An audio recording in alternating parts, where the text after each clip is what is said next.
प्रश्नावली 11.2 का अब हम अंतिम प्रश्न 7वां सॉल्व करेंगे। तो यहाँ पर किसी चूड़ी की सहायता से एक वृत्त की रचना करना है हमें।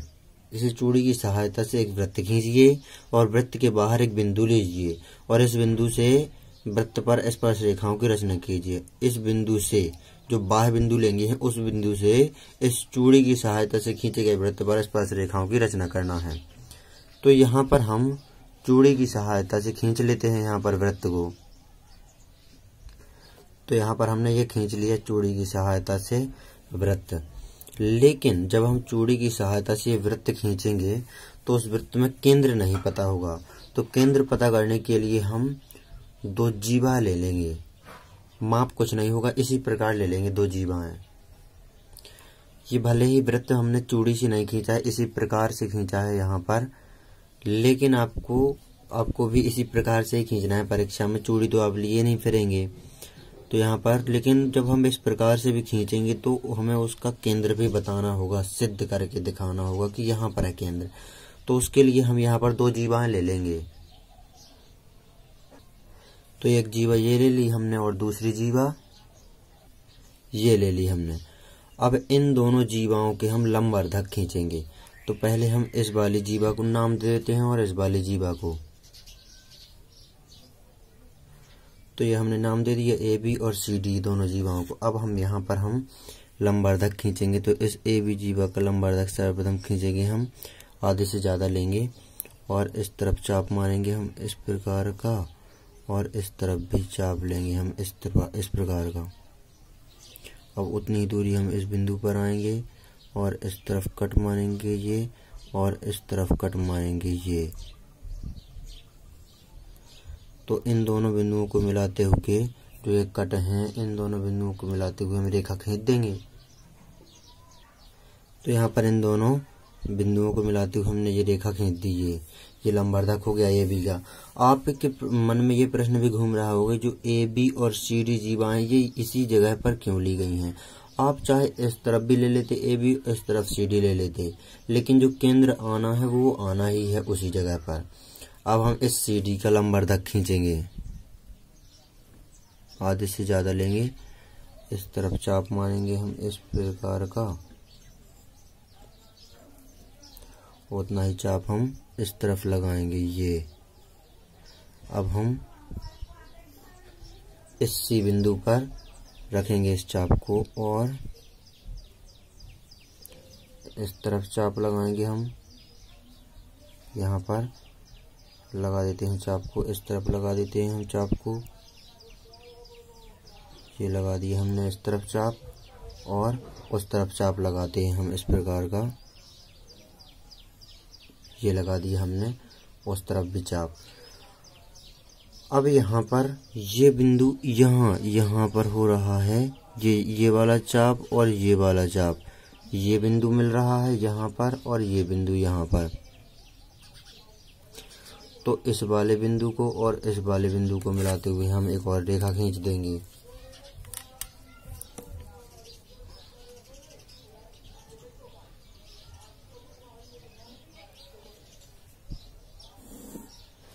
तो ये खींच दी हमने रेखा।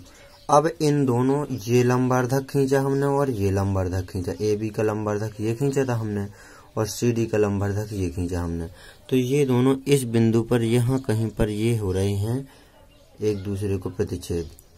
तो यहाँ पर वो केंद्र आया है वृत्त का ओ। अब ये वृत्त का केंद्र आ गया ओ।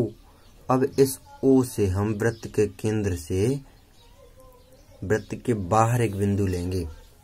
तो हम यहाँ पर ले लेते हैं वो बिंदु, यहाँ कहीं पर ले लेते हैं बिंदु एल। अब इस बिंदु को हम पहले ओ से मिला देते हैं। तो हमने ये मिला दिया इस बाह्य बिंदु से केंद्र को।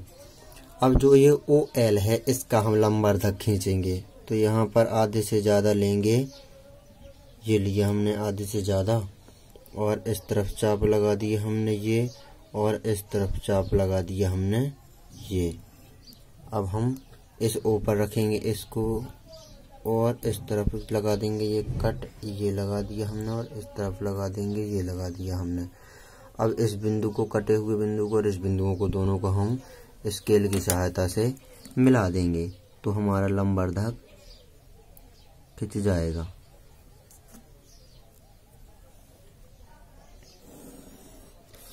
ये खिंच गया लंबवर्धक OL का। जो यहाँ पर ये बिंदु आ गया, इसे मान लिया हमने M। अब इस M को केंद्र और MO को त्रिज्या मान करके हम एक और वृत्त खींचेंगे। तो हमने ये लिया, हमने M को केंद्र लिया और हम इस O को त्रिज्या, MO को त्रिज्या मान करके एक और अन्य वृत्त खींच देते हैं। तो हमने ये खींचा अन्य वृत्त, ये खींच रहे हैं हम।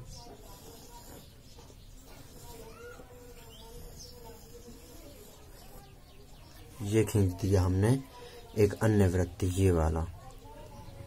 तो जो बाह्य बिंदु लिया था हमने, इस बाह्य बिंदु का लंबवर्धक खींच करके हमने ले करके जो ये वृत्त खींचा है, वो इस चूड़ी की सहायता से खींचे गए वृत्त को दो बिंदुओं पर प्रतिच्छेद कर रहा है। यहाँ पर प्रतिच्छेद कर रहा है और यहाँ पर प्रतिच्छेद कर रहा है, यहाँ पर प्रतिच्छेद और यहाँ पर कर रहा है।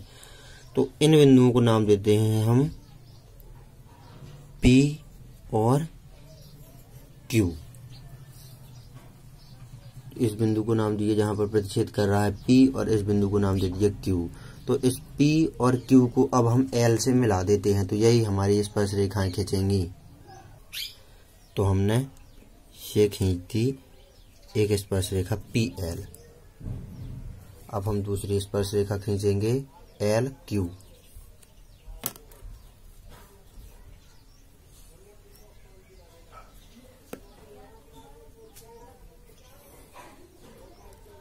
ये खींच दी हमने दूसरी स्पर्श रेखा। इस प्रकार आपको ये रचना कर लेना है। सर्वप्रथम आपको चूड़ी की सहायता से ये वाला वृत्त खींचना है, फिर उसका केंद्र O निकालने के लिए ये रचना के पद में लिखना है आपको। तो यहाँ पर सर्वप्रथम चूड़ी की सहायता से एक वृत्त खींचा, फिर उसका O केंद्र निकालने के लिए हमने AB और CD दो जीवाएं ली बिना किसी माप के। फिर हमने AB और CD के लंबवर्धक खींचे, तो दोनों लंबवर्धक बिंदु O पर यहाँ पर प्रतिच्छेद करे तो आ गया वृत्त का केंद्र। फिर हमने इस केंद्र से कुछ दूरी पर बिंदु L लिया, फिर O और L को मिला दिया, हमने OL को मिला दिया। फिर हमने OL का लंबवर्धक खींचा, ये वाला, तो बिंदु M आ गया। इस M को केंद्र और OM को त्रिज्या मान करके हमने ये वाला वृत्त खींच दिया ये। और ये जो हमने वृत्त खींचा है, ये वृत्त इस चूड़ी की सहायता, जो ये वाला वृत्त है ये चूड़ी की सहायता से खींचा गया है।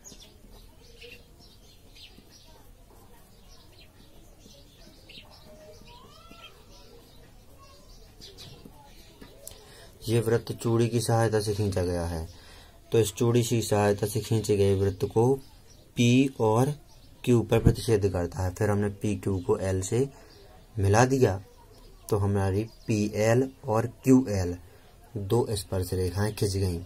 और यही कहा गया था कि चूड़ी की सहायता से एक वृत्त खींचिए। सर्वप्रथम वृत्त के बाहर एक बिंदु लीजिए, तो ये बिंदु लिया और इस बिंदु से इस वृत्त पर चूड़ी की सहायता से खींचे गए वृत्त पर स्पर्श रेखाओं की रचना कीजिए। तो PL और QL स्पर्श रेखाएं हमने खींच ली। अब हमें रचना के औचित्य में सिर्फ इतना लिखना है,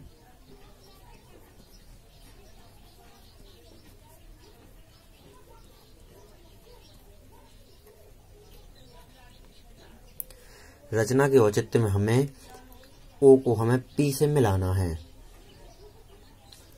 तो हम यहाँ पर O को P से मिला देते हैं। ये मिला दिया हमने O को P से। अब यहाँ पर 90 अंश हमें बताना है कि है या नहीं। चूंकि हम जानते हैं ये वृत्त की त्रिज्या है, जो कि जो चूड़ी की सहायता से वृत्त खींचा था उसकी त्रिज्या है OP, और त्रिज्या स्पर्श रेखा PL पर लंब होती है, ये प्रमेय होती है। तो यहाँ पर OP लंब है PL पर। ये हमें चांदी की सहायता से देखना है कि 90 अंश का कोण बन रहा है बिंदु P पर या नहीं। तो यहाँ पर हम देखते हैं, तो यहाँ पर ये देखेंगे हम, तो हमने ये बिंदु यहाँ पर रखा और ये हमने कवर की लाइन और ये आ गया 90 अंश का कोण।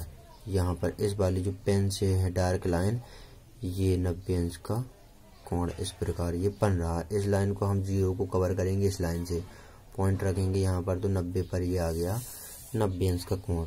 तो यही हमें दिखाना है कि कोण OPL बराबर 90 अंश, OPL बराबर 90 अंश। इससे सिद्ध होता है कि जो त्रिज्या है जो OP वो स्पर्श रेखा PL पर लंब होती है, लंब है। ये हमें रचना के औचित्य में लिख देना है। इस प्रकार ये प्रश्न सॉल्व होता है। तो यहाँ पर आप इस प्रश्न को अच्छी तरह से, इस रचना को अच्छी तरह से बनाना सीख लीजिए और इसे अच्छी तरह से नोट कर लीजिए।